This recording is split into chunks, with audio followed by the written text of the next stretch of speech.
this above my head is my inner hero. And we'd love to tell you something about our relationship. Our first meeting, which I remember until now, was in my 13s. Oh, I'm sorry. There should have been a black slide, I'm sorry for that. My family and I were on vacation and we were just driving to a lake to swim and relax.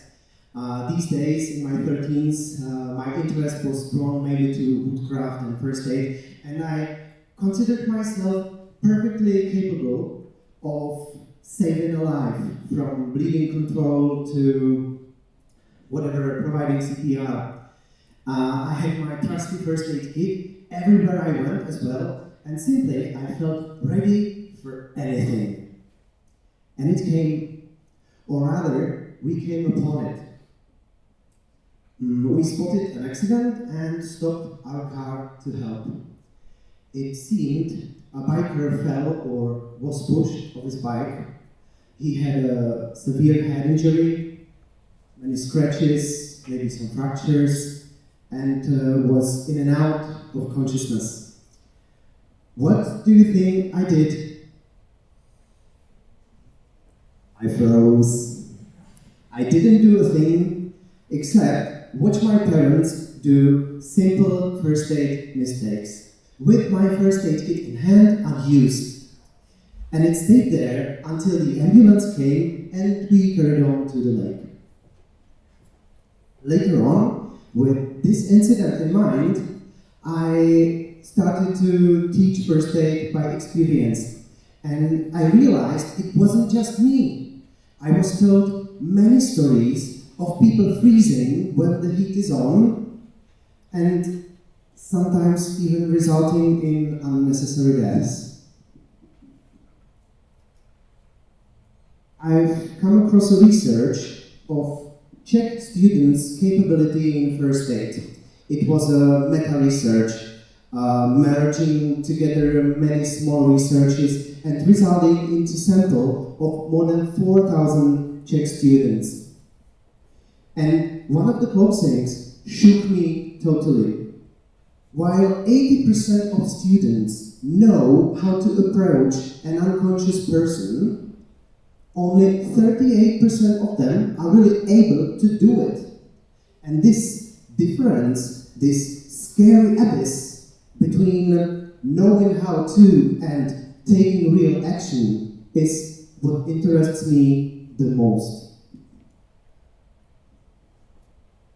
How come that educated students are not able to take action? How come that perfectly informed 13-year-old boy just stood there as a mere bystander on the scene and couldn't help in any way? Well, simply, it's because they were educated, but their inner heroes were not. They were just hidden or frightened and simply unable to rise to the action. We all have some concept in mind of who is a hero and what does it mean. It usually is a bulletproof, car-lifting warrior with laser eyes and whatever you think. But my concept of a hero is much easier. To me, a hero is that man who helps that lady to replace a wheel on the side of the highway. To me, a hero is that lady who steps out from the crowd and starts providing CPR amongst others, just watching or worse yet, recording. And the difference between these real heroes and those passive crowd members or bystanders is, as I think, the condition of their inner heroes. They can be either fat or lazy, lying down, relaxing, procrastinating, and whatever, like my hero was in my 13s, or they can be alert, on duty, and ready to take action whenever needed.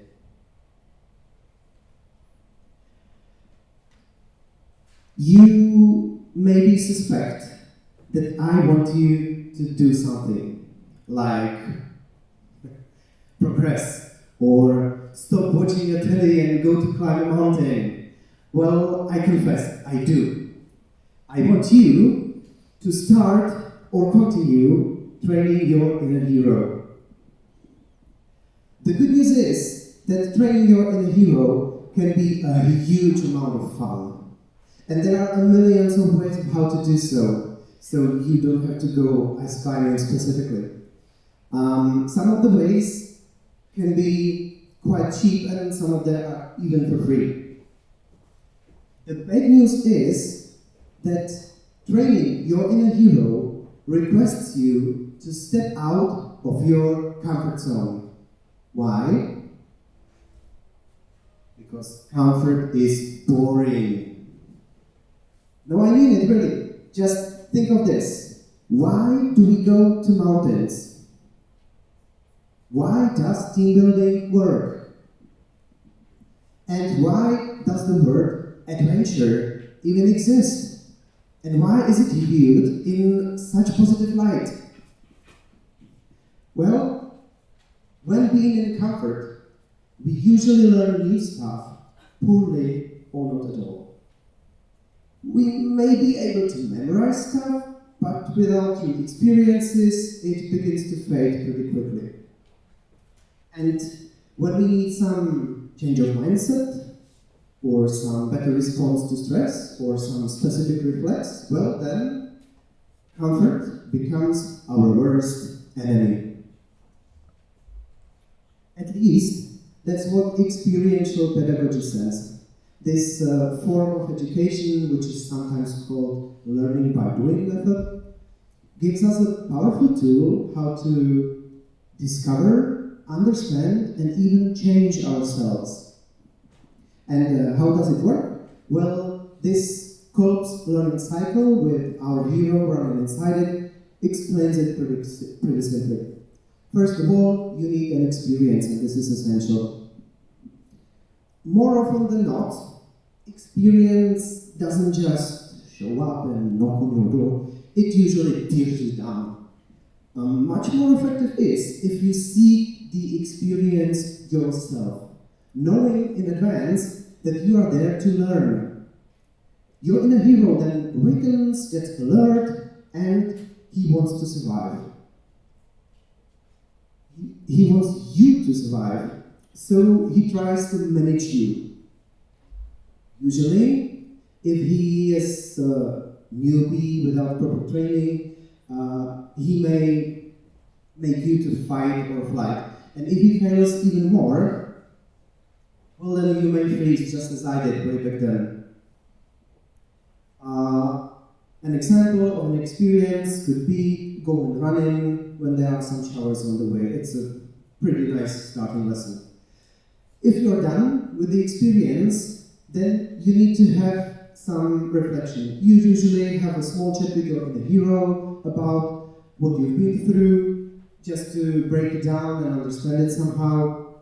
Your emotions go back to normal, you have a cup of tea, dry clothes, and you're ready to make some progress. And then you're in the third phase and you should evaluate. So you usually question yourselves like, was everything I did necessary? Or is there some room for improvement? Or was my response adequate and successful? And so on. And after the evaluation, you have to form a plan. Like, for example, how to improve my stress response so that I do not freeze next time. Or how about going running with an umbrella next time? And then, if you have a plan, you're ready for next experience. As you can see from the chart, sometimes you need to go through the corpse learning cycle more than just once to get a proper solution.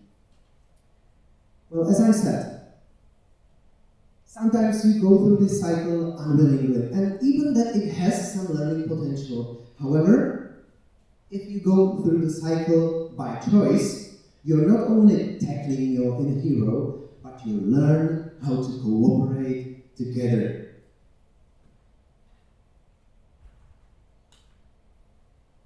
As a result of these all thoughts, I have set a company to teach people how to do first aid. I did it in 2012, and I love this to serve as another example of how the co-op's learning cycle works.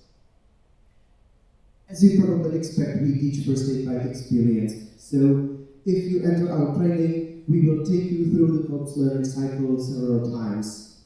We will train you first, of course, and then we will take you out of your comfort zone.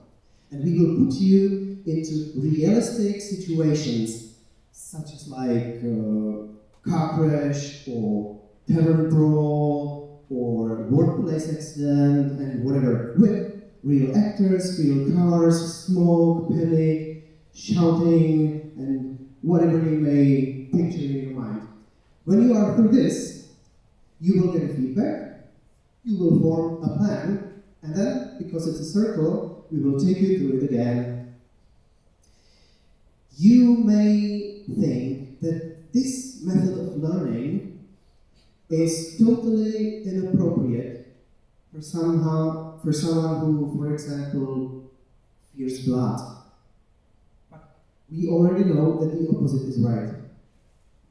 Actually, in fact, some people enter our trainings specifically because they want to get rid of some fear they have. They know that they will be part of a self-supportive group, which makes it much easier to fight off some stress or fear. And they also know that in comparison to some real accident, our training is a safe learning zone where they can fail without casualties.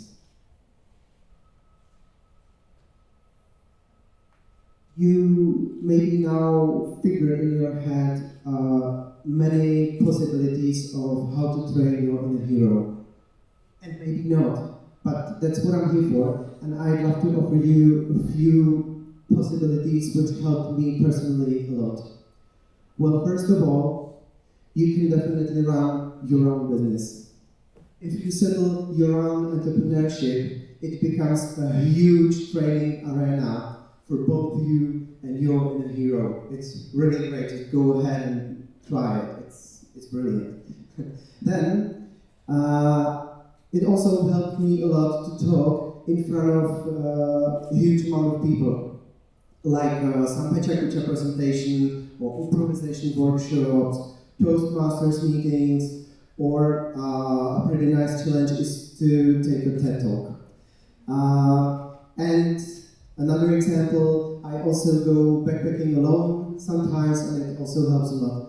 And I'd love to mention as well, for example, meditation, and also hitchhiking is a pretty nice method. I have a saying that will help you through this all. Listen to your fear and use it as a compass. If you find something that scares you, move towards it, touch it, experiment with it, discover it, and make it your own. Edmund Burke said, "The only thing necessary for the triumph of evil is for good men to do nothing." But let me rephrase this and take you a little bit more to the center of the problem. The only thing necessary for the triumph of evil is for inner heroes to stay asleep. And now, I have a question. If you were to be in danger, and for example having a stroke or a heart attack, being drowning or choking or being mugged or whatever, would you like other people to stand up and help you? If you would, please stand up now. If you would like other people to help you in danger, please stand up. And now, look around yourself. And you can see how many people would like your inner hero to be trained, aware, on duty, and ready to help whenever needed. That's quite a big expectation, isn't it? Thank you, you can take your seats. So, this is why I want you to raise a big army of inner heroes. Such an army that will fight any possible evil around us. It may seem a big challenge, but we can reach it with small, everyday steps. And don't worry, you won't be alone. At least me and Adam, who draw all these funny pictures for you, will join you. Thank you very much.